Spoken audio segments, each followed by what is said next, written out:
Thank you so much. Thank you for your amazing presentation and the challenging conversation, thinking of offering a sharper lens on profitability. In markets filled with similar offerings, being good is no longer enough. Brands must be meaningfully different to stand out and succeed. To explore how brands move from similarity to singularity, we welcome our next speaker, Mr. Mohammad Tawfiq Hassan, Chief Business Development Officer of Akij Resource. Can we have Mr. Mohammad Tawfiq Hassan on stage, please?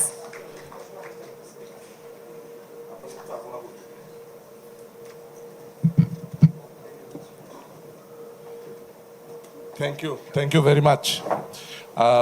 আজকে আমাদের সবার মনের ভেতরে এক ঘটনা ঘটছে, আমাদের বাইরের দুনিয়াতে আরেক ঘটনা ঘটছে, আর তার ভিতরে আজকে আমরা এখানে বেশ কিছু কথা শোনার জন্য যত সময় গড়াচ্ছে, রাত যত গভীর হচ্ছে, হয়তোবা বক্তব্যের গভীরতা হয়তোবা তার থেকে বেড়ে যাচ্ছে। একটু হালকা করে নিতে চাই, কিন্তু তার আগে আমি একটু বলতে চাই যে শহীদ হাদি আমাদের সবাইকে আচ্ছন্ন করে রেখেছে। তার আত্মার মাগফিরাত কামনা করছি। মূলত বাংলাদেশের সামনের দিকে যে মাথা বা যে ব্রেনগুলোকে, যে মনগুলোকে আমরা সামনের দিকে হয়তোবা আশা করছিলাম, সে হয়তোবা তাদেরই একজন হতে পারত। আজকে মূলত আমি আসলে খুব ডিটেইল লেভেলের কথা বলার আগ্রহ, বা আমি আশা করি আপনাদের অনেকের ভিতরে ওই মাইন্ডসেটটা নাই, কিন্তু কথা যেহেতু বলতেই হবে এবং যে ধরনের প্রয়াস আমরা এখানে নিয়েছি, সেখান থেকে মোদ্দা কথা বলতে হয় যে ব্র্যান্ড নিয়ে অনেক কথা বলতে হয়, এবং ব্র্যান্ডের ক্ষেত্রে আমরা যখন কোনো ডিফারেন্সিয়েশন ক্রিয়েট করতে চাই, একই রাস্তায় একই পথে একই রকম টাইপের যত প্রোডাক্ট আছে, সেই প্রোডাক্টের ভিড়ে সাডেনলি একটা প্রোডাক্টকে আমাদের ব্র্যান্ডে কনভার্সনের জন্য যে রাস্তাটা দেখাতে হয়, আমরা তো সবাই, উনি অনুপদা বললেন যে আমরা তো আসলে কামলা, এবং মালিক পক্ষের বা আমাদের ওনারের পয়সায় আমাদের অনেক কিছু করতে হয়। সো খরচটাও অনেক জাস্টিফিয়েবল ওয়েতে করতে হয় বলে, সো কিছু কিছু বিষয় আছে অনেক ঠান্ডা মাথায় চিন্তা ভাবনা করে এগুতে হয়, কিন্তু তারপরও তো স্ট্যান্ড আউট করাতে হয়। মাঝে মাঝে অনেকে হয়তো আপনার এই কনসেপ্টটা শুনেছেন যে পার্পল কাউ, অনেকগুলো কাউয়ের ভেতরে একটা কাউ যার গায়ের কালার পার্পল কালার। সো আসলে পার্পল কালারের গরু তার হয় না, কিন্তু পার্পল কালারের কাউটাকে আইডেন্টিফাই করা লাগে। সো সেই রকম একটা বিশাল এরিয়ার ভিতরে, সাম সিমিলার এরিয়ার ভেতরে একটা সার্টেন জিনিসকে সিঙ্গুলার ভাবে উঠিয়ে আনতে হয়। সো আজকে আমার টপিক হচ্ছে beyond the similar phase, so crafting singular brand differentiation.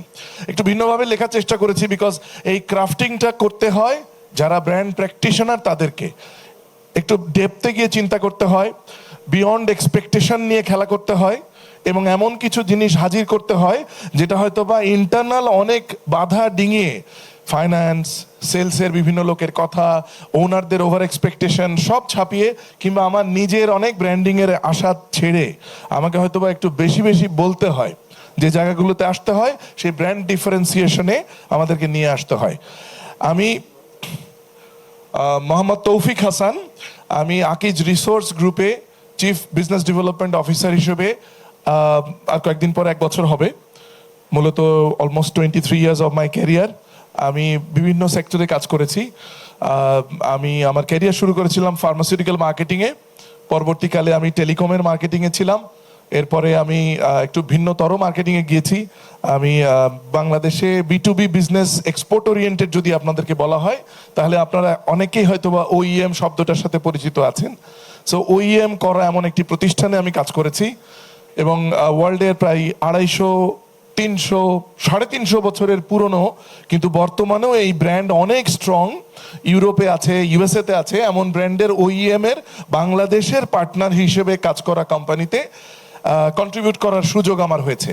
So basically ওই পার্টিকুলার এরিয়াতে যখন আমার সংযুক্তি হয়েছে, এরপরে আমি আসলে ওইভাবে কখনো ভাবিনি যে আমি আসলে একেবারেই লোকালাইজড কোনো ফরম্যাটের ব্র্যান্ডের মধ্যে সংযুক্ত পরবর্তীকালে হতে পারবো, কিন্তু আমি আসলে খুবই লাকি এবং খুব ডাইভার্সিফাইড বেশ কিছু ব্র্যান্ডের অংশ হতে পেরেছিলাম।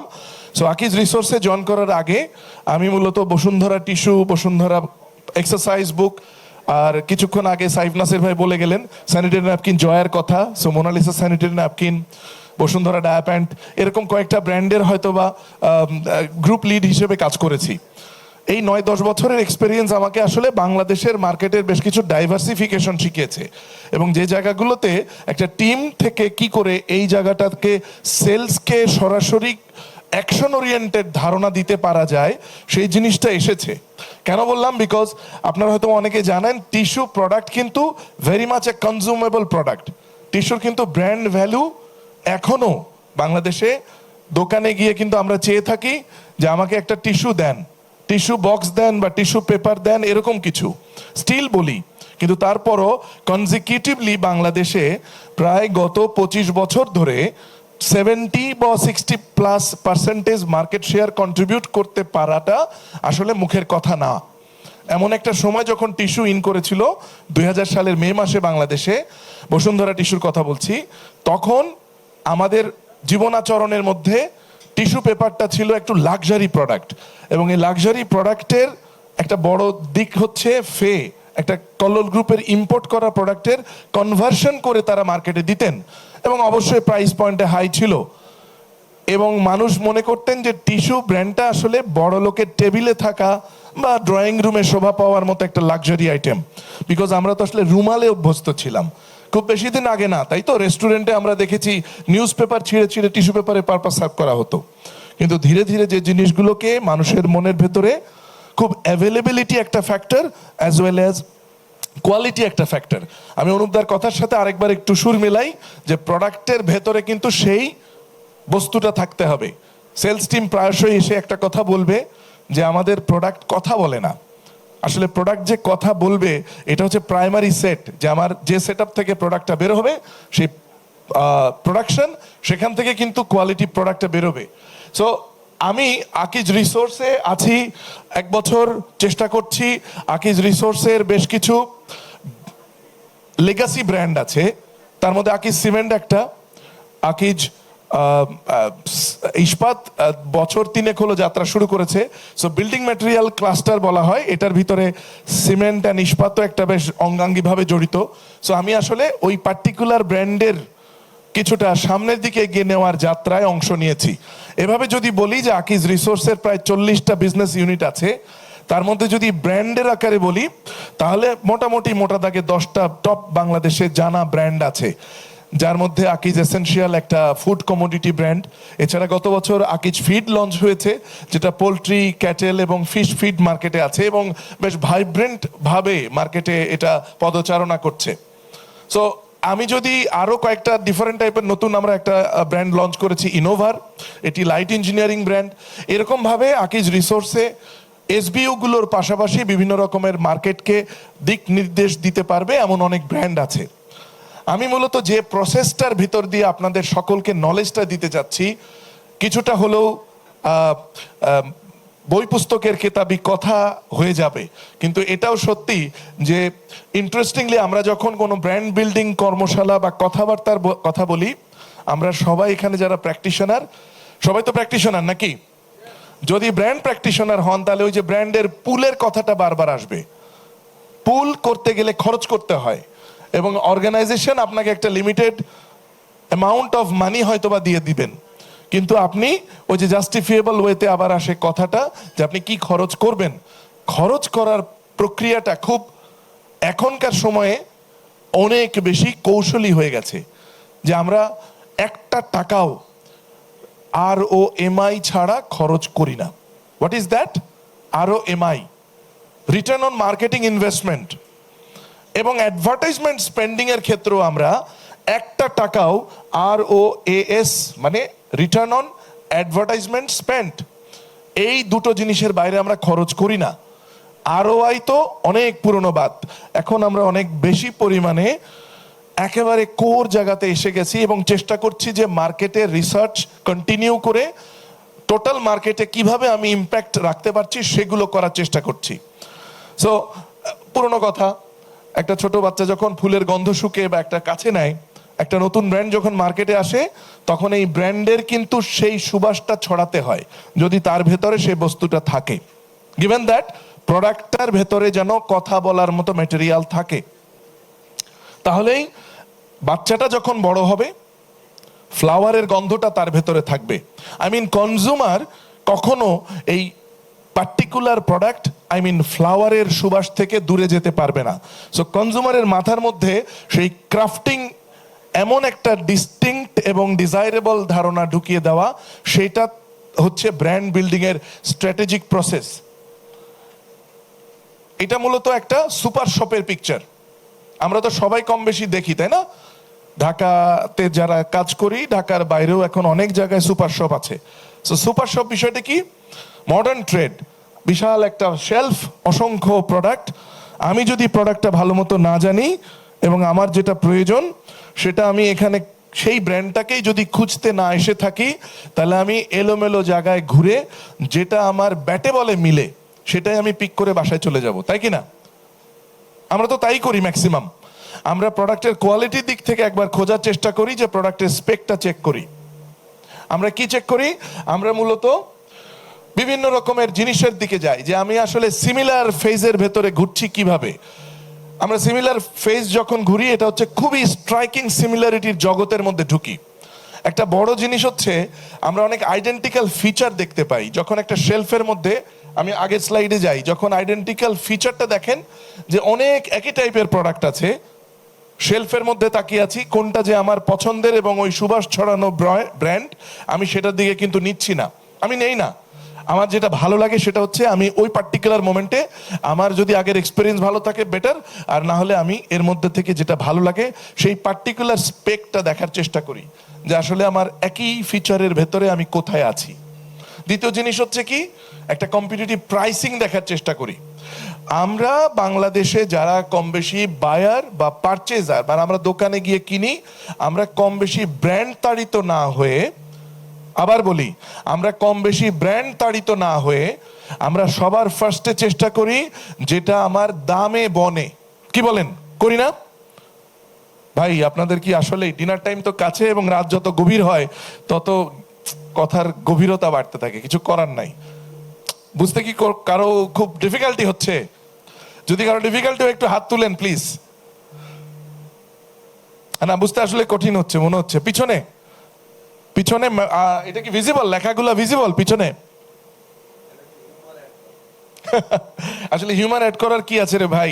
হিউম্যান ব্রেন প্রতি সেকেন্ডে কতগুলো বিট অফ ইনফরমেশন রিসিভ করতে পারে। তার তো কান আছে, চোখ আছে, নাক আছে, তার আশপাশের মানে পার্সপেক্টিভ থেকে সে কতগুলো মেসেজ সে রিসিভ করে। কারো কোনো আইডিয়া আছে? কেউ কি বলতে পারবেন? প্রতি সেকেন্ডে ভাই 1.1 ক্রোর, মানে 110, কত 110 না সরি 10 কোটি, অলমোস্ট 10 কোটি সে মেসেজ রিসিভ করে। সরি, আমার একটু মিস্টেক হয়ে গেছে, আমার আসলে এটা মনে হচ্ছে 11 মিলিয়ন, মানে 1 কোটি 10 লাখ বিট প্রতি সেকেন্ডে ইনফরমেশন তার ব্রেনে ঢোকে। আমাদেরকে যে ধরনের ইনফরমেশন রিসিভ করা সিস্টেম আল্লাহ দিয়েছেন তার ভিতর দিয়ে এগুলো ঢুকে, কিন্তু কয়টা সে ব্রেনে রেখে দেয় ডু ইউ নো? আমি যদি একটু চেষ্টা করি আপনাদেরকে হেল্প করতে, কয়টা সে ব্রেনে রেখে দেয়? হার্ডলি 10টা। 1 কোটি 10 লাখ ইনফরমেশনের মধ্য থেকে সে শুধু মাত্র 10 থেকে 20টা 30টা মেসেজ সে রিসিভ করে, বাকিগুলো সে রিসিভই করে না। সো আপনি সারাদিন টিভিতে যতগুলো অ্যাড দেখান, পত্রিকায় অ্যাড দেখান, হার্ডলি আপনি কেনার সময় দোকানে যখন ঢুকেন তখন নিউরো মার্কেটিং এর ভাষায় বলি যে এই জিনিসটা তার কোনো কাজে আসে না, এই ব্র্যান্ড মেসেজটা তার মাথায় থাকে না। যেটা থাকে সেটার পথে একটু চেষ্টা করছি নিয়ে যাওয়ার, ঠিক আছে? যে ডিফারেন্সিয়েশনটা থাকে সেই অংশটুকুতে একটু চেষ্টা করছি নিয়ে যাওয়ার। সহজ করে বললে, যে আপনি যখন আরেকটা শেলফে যান তখন কমন প্রমোশন চলে, হট সেল, এইটার সাথে এটা ফ্রি, ওইটার সাথে এটা টাকা কম, এত % ডিসকাউন্ট, তাই না? আমরা আসলে এই সিমিলারিটির সেকশনগুলো থেকে যখন আমরা বেরিয়ে যেতে চাই, আমরা তখন আসলে চেষ্টা করি এমন একটা পয়েন্টে আসার, অমিতাভ বচ্চন হওয়ার চেষ্টা করি। কি বলেন? এই লোকটা কিন্তু খুব ইন্টারেস্টিং, আপনারা অনেকেই জানেন যারা মিলাতে পারবেন। 90-এর দশকে এই ভদ্রলোক কিন্তু ব্যাংকরাপ্ট হয়ে একেবারে পথে বসে গেছিলেন। মানুষ তো হচ্ছে ব্র্যান্ডের থেকেও বড় নাকি? মানুষ যখন একটা ব্র্যান্ড বিল্ডিং করে তখন সে চেষ্টা করে তার ক্যারেক্টারিস্টিক্সটাও যেন ব্র্যান্ডের মধ্যে আসে। সে যদি ভালো হয়, সে যে ধরনের জিনিসগুলো দিয়ে মানুষকে অ্যাট্রাক্ট করতে চায় সেই সব পয়েন্টের দিকে মানুষ আসলে করে। সো ব্র্যান্ড প্র্যাকটিশনার যিনি, তিনি বারবার চেষ্টা করবেন ওই রকম জিনিসগুলো করতে। সো মানুষ আর ব্র্যান্ড মিলে একাকার। এই অমিতাভ বচ্চন ভদ্রলোক একটা ব্যবসায় নেমে লস খেয়ে 90-এর দশকে হারিয়ে যেতে বসেছিলেন এবং তাকে ব্যাংকরাপ্ট হয়ে জেলে যেতে হচ্ছিল, কিন্তু বস্তু ছিল ভিতরে বলে কৌন বানেগা ক্রোড়পতির মতো একটা প্ল্যাটফর্ম তাকে এমনই টাকা এনে দিল যে আজকে 58 বছর বয়সে ব্যাংকরাপ্ট হতে যাওয়া লোক 80 বছর বয়সে 3,500 কোটি রুপির মালিক। বুঝতে পেরেছি? সো এটা হলো হিউম্যান উদাহরণ। আমি যদি বলি ব্র্যান্ডের আরো বড় বড় কোনো উদাহরণের দিকে যাই, তাহলে এটা ছিল একটা টার্ন অ্যারাউন্ডের গল্প। আর একটা বড় টার্ন অ্যারাউন্ডের গল্প হচ্ছে ডমিনোস পিজা। তারা বলে দিয়েছে, মাফ চেয়েছে, তারা বলেছে যে তাদের প্রোডাক্টের মধ্যে ঠিক ঠিকানা নাই, গন্ডগোল আছে এবং আমাদেরকে মাফ করে দেন, আমরা পরের বার ভালো করে ফিরে আসব। এবং ডমিনোস পিজা ফিরে এসে মার্কেটে এমনভাবে জায়গা করে নিয়েছে, আজকে গ্লোবালি প্রায় তাদের 1,02,000-এর মতো আউটলেট, এবং তারা যে ধরনের ব্র্যান্ড প্রপোজিশন নিয়ে আছে তাতে হচ্ছে they are one of the best in the market for pizza and others. আরেকটা বড় ব্র্যান্ডের নাম তো আপনাদের চোখের সামনে, বাংলাদেশে প্রায় 3.5 লাখ সাবস্ক্রাইবার আছে, কিন্তু গ্লোবাল সাবস্ক্রাইবার হচ্ছে প্রায় 30 কোটির উপরে। নেটফ্লিক্স এমন একটা ব্র্যান্ড যে কিনা আসলে হারিয়ে যেতে বসেছিল সাবস্ক্রিপশন বেসড সেটআপের জন্য, কিন্তু সে একেবারে প্রিমিয়ার, সে চেষ্টা করলো যে এটাকে সাবস্ক্রিপশন এমনভাবে করতে যে তাকে কন্টেন্টে তারা একেবারে অরিজিনাল কন্টেন্ট তারা ইনভেস্ট করলো এবং স্ট্রিমিং এর ব্যাপারগুলোতে তারা প্রথমবার অগ্রণী ভূমিকা পালন করলো এবং তারা কিন্তু দেখিয়ে দিয়েছে। সো গ্লোবাল ব্র্যান্ডের উদাহরণ হিসেবে আরো বলতে পারি নাইকির নাম, যে তারা একটা জেনারেলাইজড শুধু শু মেকার, মানে অ্যাথলেটসের একটা যা লাগে তাই, তা না, কিন্তু তারা পরবর্তীকালে কালচারাল ফিটের মধ্যে ঢুকে গেল যে আসলে নাইকির শু আপনার কেন লাগবে। ইন্টারেস্টিংলি লেগো ব্র্যান্ডটার সাথে আমাদের অনেকেরই হয়তো বা কারো কারো ছোটবেলা কেটেছে। এখন আমাদের বাচ্চাদেরকেও মাঝে মাঝে লেগো এবং কপি লেগো, চায়না থেকে আসা কপি লেগো দিতে হয়। সো ওইগুলো সস্তা বলে দিতে পারি আর কি, অরিজিনাল লেগোর দাম তো অনেক হাই। লেগোও নিজেদেরকে ঘুরিয়ে ফেলেছিল, কি কারণে? কারণ লেগো দেখছিল যে তারা একেবারে সম্পূর্ণ শেষ হয়ে যাচ্ছে, তাদের প্রোডাক্টের অ্যালাইনমেন্ট অনেক ডিফারেন্ট হয়ে গেছে এবং অসংখ্য প্রোডাক্ট মার্কেটে লঞ্চ করে কোনোটাই স্ট্যান্ড আউট করতে পারছিল না। তারপরে তারা কমিয়ে এনে টোটাল হয়তোবা তাদের 3,000 এসকিউ ছিল, সেখান থেকে কমিয়ে তারা 300 তাতে নামিয়ে আজকে ওয়ার্ল্ডের top brand of this particular area. গল্প অনেক হতে পারে, সময় খুব বেশি নাই আমার হাতে দেওয়া। সো আমি আসলে সহজ করে বলতে চাই, একটা জায়গায় নিয়ে যেতে চাই। একটা অ্যাড দেখাই, সরি সাউন্ড কি আছে এখানে? স্ক্রিনের সাউন্ডটা কি পাওয়া যাবে? হচ্ছে না কেন? সাউন্ড নাই মনে হয়। ओके तुलसी में पानी डाल दिया क्या? अरे मैंने नहीं डाला, सासू जी ने डाला होगा। अरे मैंने नहीं डाला, गप्पू के ताऊ जी ने डाला होगा। अजी गप्पू का ताऊ जी। अरे मैंने नहीं डाला, ताई जी के लड़के से पूछो। मैंने नहीं डाला, मौसा जी से पूछ लो। ए मैंने नहीं डाला, भाई साहब से पूछो। भाई साहब मैंने नहीं डाला, बुआ जी के लड़के से पूछ ले। अरे अपनी मौसी जी की नंद से पूछ ले। मैंने नहीं डाला, बाबू साहब से पूछ ले। बाबू साहब, चाची जी के भतीजे से पूछ ले। मेरी मामी जी की बहन से पूछ ले भाई। फूफा जी की समधन से पूछ लो। वो बड़े मामा जी के छोटे लड़के से पूछो। जीजा जी से पूछ ले। मैंने नहीं डाला, मौसी जी के देवर से पूछ ले। भाभी ने डाला होगा। कोई बात नहीं, मैं और एक बार डाल देता हूँ। तो जी इस जुड़ी हुई फैमिली के नाम फेविकोल का सलाम। ইন্টারেস্টিংলি কিসের সাথে কিসের প্রমোশন হয়? ফেভিকল কিন্তু, সরি আবার উল্টা দিকে চলে গেছি। ফেভিকল সেল করে মেইনলি কি সেল করে? মজবুত জুড়ি সেল করে। ফেভিকল কিন্তু আরো 10টা ব্র্যান্ড যেগুলো কিনা স্ট্রেংথ বা ডিউরেবিলিটি বা অনেক কঠিন কোনো জিনিস প্রোডাক্টের কোনো কথা বলে না। ফেভিকল বলে হচ্ছে এক্সাক্ট ইউনিক একটা আইডেন্টিটি তারা দেখায় বন্ডিং এর রিলেশনশিপ। সো আর বলতে হয় না। সো এমন একটা পয়েন্টে আমার আসলে ব্র্যান্ডকে আনতে হবে to make it a singular product, যেটার মধ্যে আমার স্ট্যাটাস কোড অ্যাসেস করে প্রোডাক্টকে আইডেন্টিফাই এরিয়াগুলো বের করতে হবে। সো প্রথমে প্রোডাক্টের যেসব এরিয়াগুলো আলাদা করে দেখাতে হবে, তার মধ্যে ফার্স্ট থিং হচ্ছে এটা। তারপরে আপনার কাস্টমারের understanding, deep dive into কাস্টমারস mind ঢুকতে হবে। সো এটা আসলে অনেক বড় বাত এবং অনেক রিসার্চের প্রশ্ন। সো এটুকু শর্টকাট করি, যেহেতু মার্কেটে ব্র্যান্ড প্র্যাকটিশনার্সরা কিন্তু আমরা এই জিনিসগুলোকেই দেখি। একটা unique identity out of know where একটা ব্র্যান্ডের মধ্যে ঢুকাতে চাইলে আমাকে অবশ্যই অনেক ভালো এক্সিকিউশনের প্রিসিশন আনতে হবে এবং আনকাভার দ্য কোর স্ট্রেংথস, যে আপনি বলবেন বারবার যে determine your brands intrinsic capabilities. এই জায়গাটা কিন্তু খুব ইম্পর্টেন্ট। আমি যদি ব্র্যান্ডের ভেতরে না ঢুকতে পারি, আমার প্রোডাক্টের মূল এরিয়াটুকু আইডেন্টিফাই করতে না পারি, তাহলে আমি কোনো ডিফারেন্ট কমিউনিকেশন রুটে যেতে পারবো না। আর লাস্ট অফ অল, সো আপনাকে এমন একটা ন্যারেটিভ ক্রিয়েট করতে হবে যে ন্যারেটিভের কারণে আর অন্য কেউ আমাকে এই রাস্তায় বাধা দিতে পারবে না। মানে হচ্ছে আপনি যখন কোন একটা মানে মিনিংটাকে সেল করবেন, when you sell the meaning, ultimately not the material. So আপনি যখন মিনিংটাকে সেল করতে পারবেন, আর কেউ কোথাও কম্প্যারিজন করতে পারে না, তার ফলে আপনার ব্র্যান্ড স্ট্যান্ড আউট করে। আমি আসলে বলতে চেয়েছিলাম যে জায়গাটাতে একটা বাস্তব উদাহরণ দেওয়ার চেষ্টা করব, only for 2 minutes। আপনাদের সবার একটু অ্যাটেনশন চাই, only for 2 minutes। Akij cement 2 যুগে পা দিয়েছে। আকিজ সিমেন্টের 2 যুগে পা দেওয়ার একটা উপলক্ষ বর্তমানে আপনাদের সামনে আমি এই কথাগুলো বলতে পারছি। আপনারা হয়তো বা হাতে ব্রিলিয়েন্সের যে ম্যাগাজিনটা পেয়েছেন, এটার ব্যাক সাইডের কাভারে দেখবেন আকিজ সিমেন্টের একটা অ্যাড আছে। মূলত আকিজ সিমেন্ট মার্কেটের আরেকটা সিমেন্ট, তাই তো?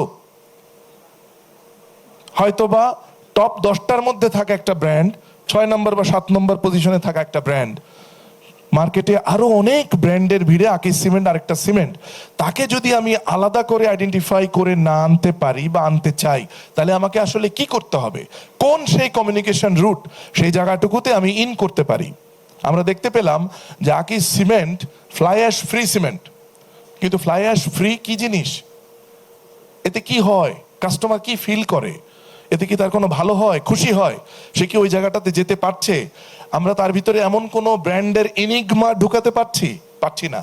আমরা আসলে তার এই লয়্যালটি ক্রিয়েট করানোর জন্য আসলে বের করতে যেটা এতদিন বলিনি, সেটা বলতে চেয়েছি। সেটা কি? সেটা হচ্ছে Akij cement is one of the pioneering এবং প্রিমিয়ার সিমেন্ট, যার ভেতরে ব্লাস্ট ফার্নেস স্ল্যাগ আছে। ব্লাস্ট ফার্নেস স্ল্যাগ কি? অনেকের কাছে কঠিন লাগতে পারে। যদি সিমেন্ট বা ইন্ডাস্ট্রিতে কাজ করার অভিজ্ঞতা থাকে তাহলে একটু রিলেট করতে পারবেন।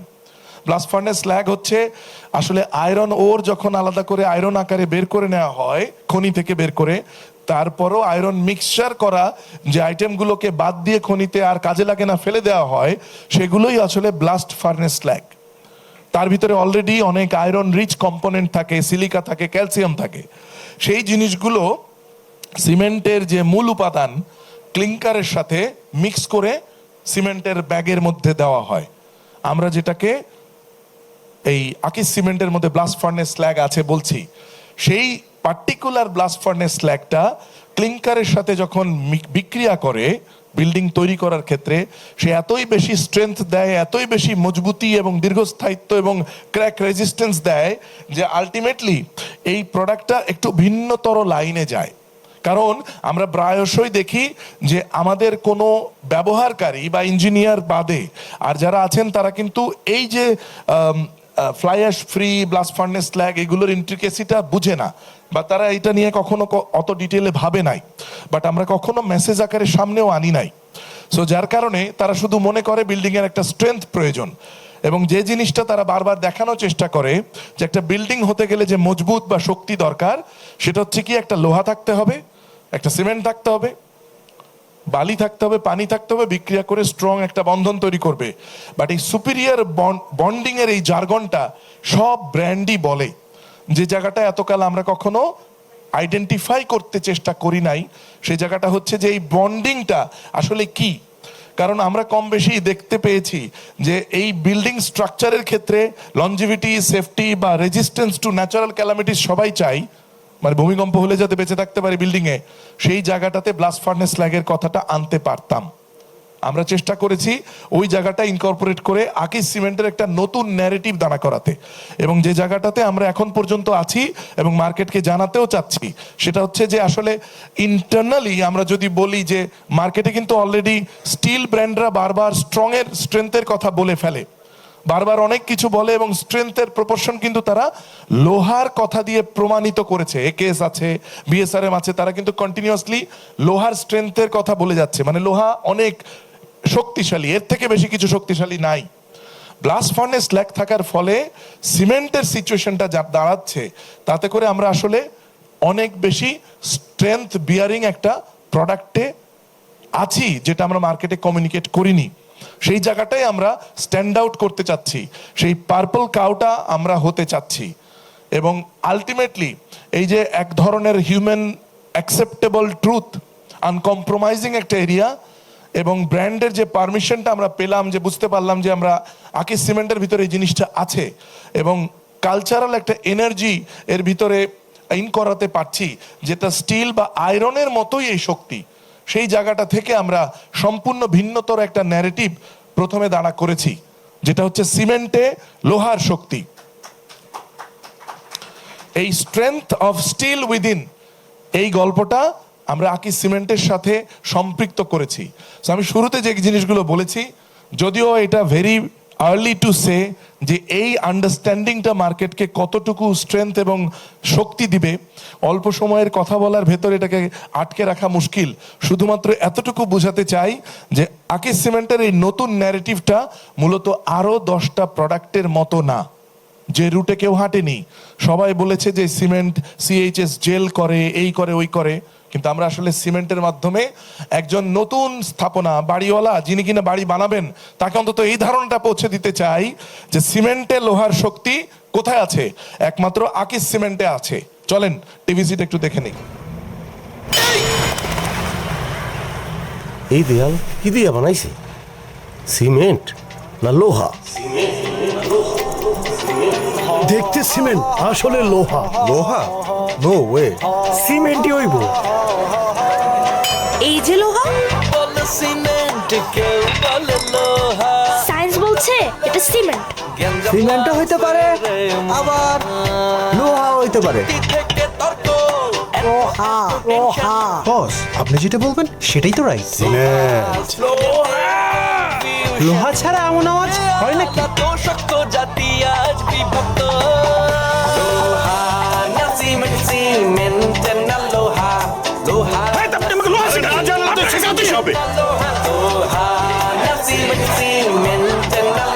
এই সেই দেয়াল, যে দেয়ালের জন্য জাতি আজ দুই ভাগে বিভক্ত। অবশেষে সমাধান হতে যাচ্ছে রহস্যময় দেয়ালের রহস্য।